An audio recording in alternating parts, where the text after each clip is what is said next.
Na kwa sasa katika jamii yetu hali ya uongozi sio nzuri, tuko na hatari kidogo. Maana lazima pia tuambiane ukweli. Leadership ya jamii yetu, wakati watu wanaongea masuala ya kitaifa, sisi kama jamii masuala yetu yako. Wale viongozi ambao huwa wanaambia kwamba wako na matatizo,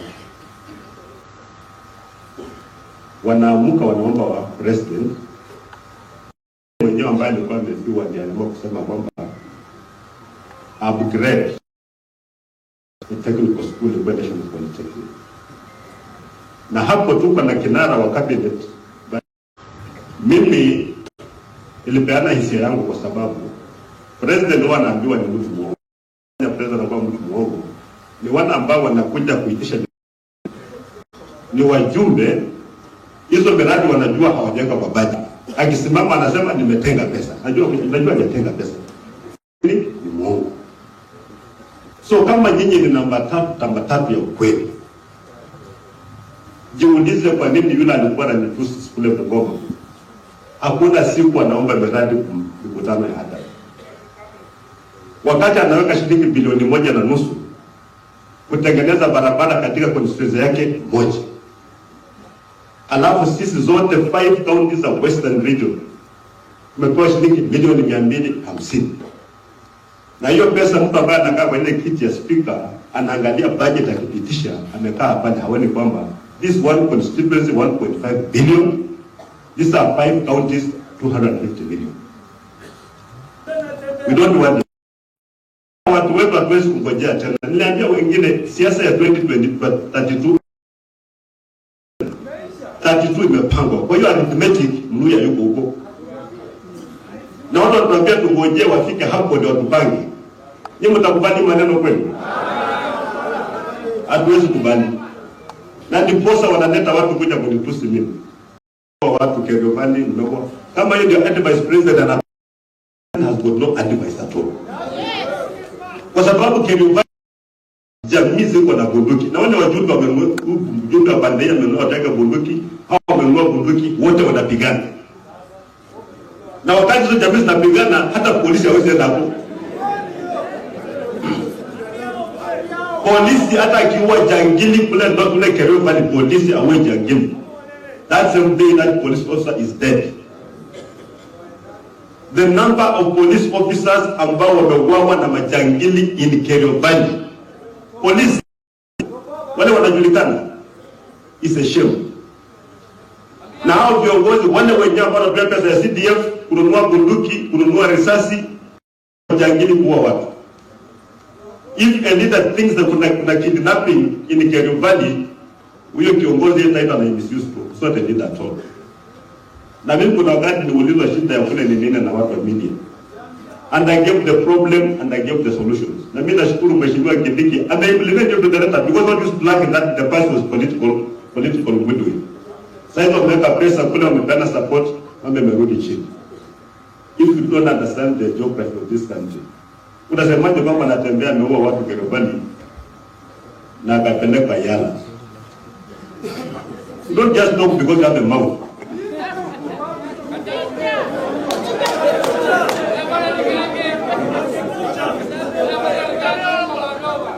So unaongea unaongea mambo mingi ambayo haina maana. So sasa hizi bila watoto wanachukuliwa kiuawa, unasema watoto wako kidnap. Na jana kwa runinga mnaona wale wamepatikana wamekufa. Sasa wale kidnap wakaenda wakajiua. Can we be a serious government? The serious people can do things seriously. Now wala ambao watakuja kule Embu, kule Nairobi, so kulingana na hiyo jamaa Regional Commission wa Nairobi atakana kueleza mambo ya kidnapping na mambo ya abduction. Ni gani Regional Commission? So kasi Regional Commission na hiyo. So the truth is this. There's something wrong in this country. Kuna watu wana abduct watoto, wanaenda wanaua watoto. And this thing must stop. And this one, the president cannot escape this one. Because the responsibility of protecting people's lives and their property squarely, stop that is law. So na mimi nikiongea kama rais yako, maneno naambia rais mwenye anakwenda kujibu za nata fellow, hata ambaye kwake hawezi kufika huko sasa.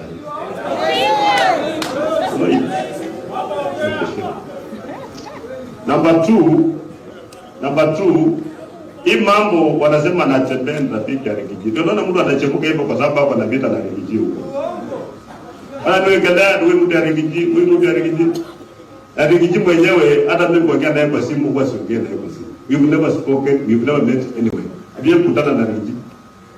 Lakini mko na system, mko na National Intelligence Service. Lakini mnaongea maneno vijana tu kama watu wengine kama kibato. Why can't you use the system to confirm kwamba anatembea anaongea na huyu jamaa anaongea na huyu jamaa?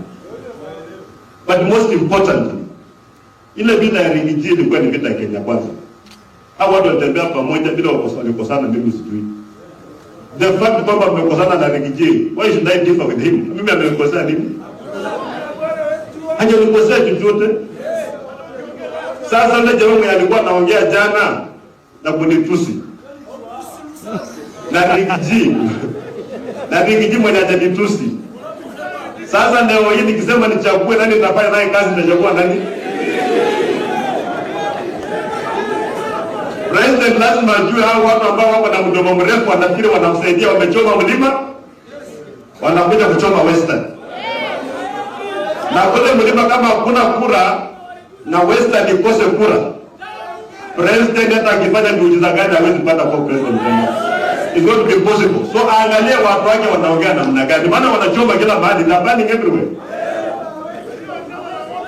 Ama wao wanafikiri kwamba wale wajamaa walikuwa wamefunga madai jana ndio wataenda kuona Western.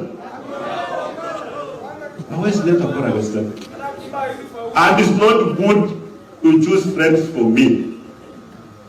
It's not good to choose friends for me. Wakati Rigiji alikuja mazishi ya ndugu Okioma, the entire national government administrative officers wakiongezwa na Osia, they were there.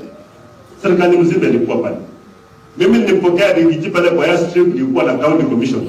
Na senator wa Trans Nzoia tumewako na vijana kabisa. Nilikuwa na yeye.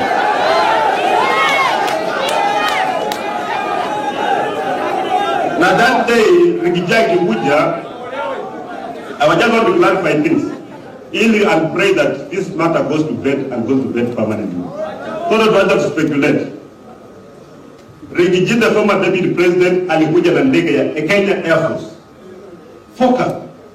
Ndege ya presidential jet ndiye alikuja nayo, alishuru wewe ndege mimi nikimpokea.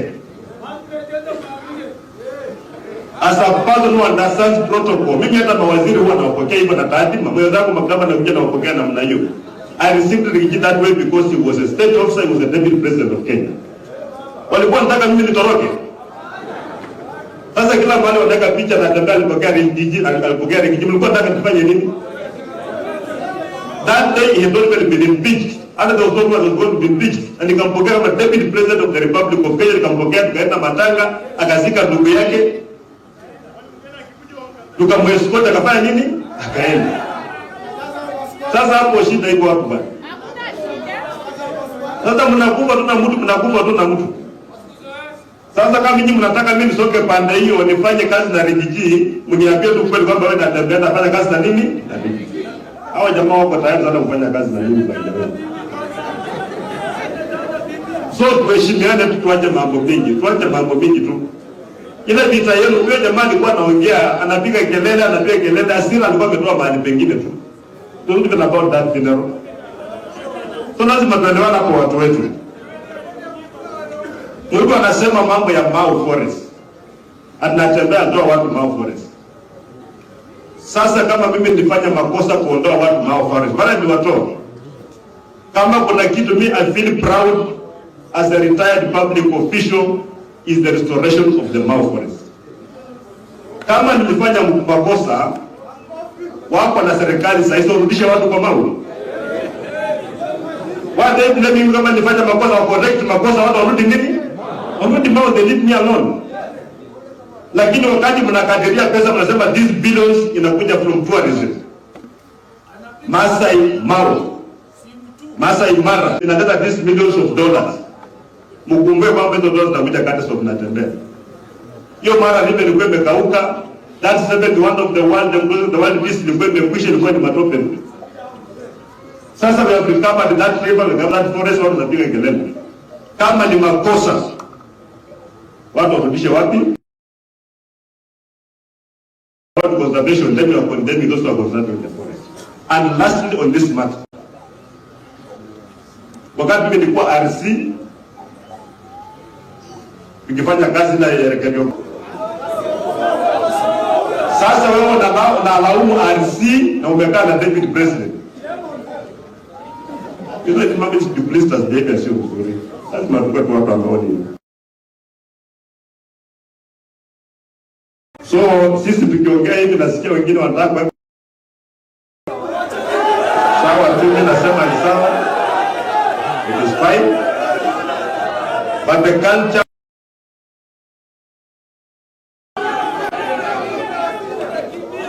ile culture is ignorance.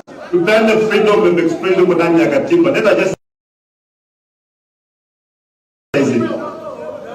lakini mtu atakisema hivi, nasema utafanya hivi, akisema hivi utafanya hivi, at the end of the day will have no country. Kweli na hiyo. So ningependa nimalizia hapa, nilikuwa nawekelea juzi. Wengine wakaongea ya nisaidia baba wa speaker. Mimi I was not bragging. Mimi kuongea walikuwa wameweka vijana hapa ya Ford Kenya ndio heckling me. Wakiniambia niheshimu siku nani niheshimu nani. So nikasema nani ngoja kidogo. Nikasema let us put this matter in context. Nikasema kwa hii familia hii ya Wetangula niko na marafiki hao. Mzee ni rafiki yangu.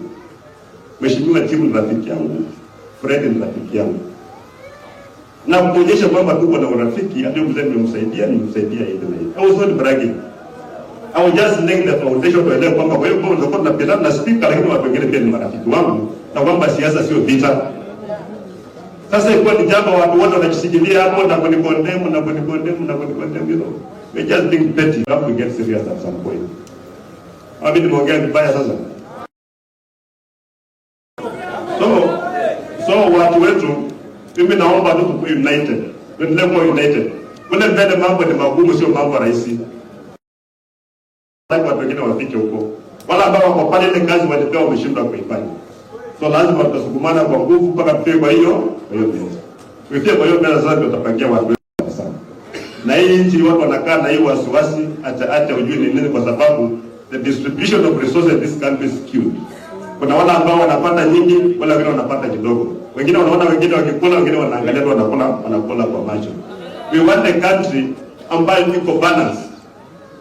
Mambo ikitolewa tunapeana resources equitably, maendeleo yanakuwa equitably, ili kila mtu afili kwamba kwa part and parcel of this republic. That's all we want.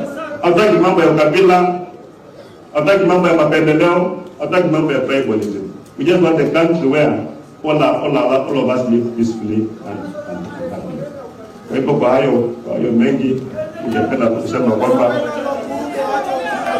roho ya marehemu mtaweka Nathan Monoko, Mwenyezi Mungu aiweke mahali pema kule mbinguni mpaka ile siku ambayo tutakutana, maana hiyo ndio safari.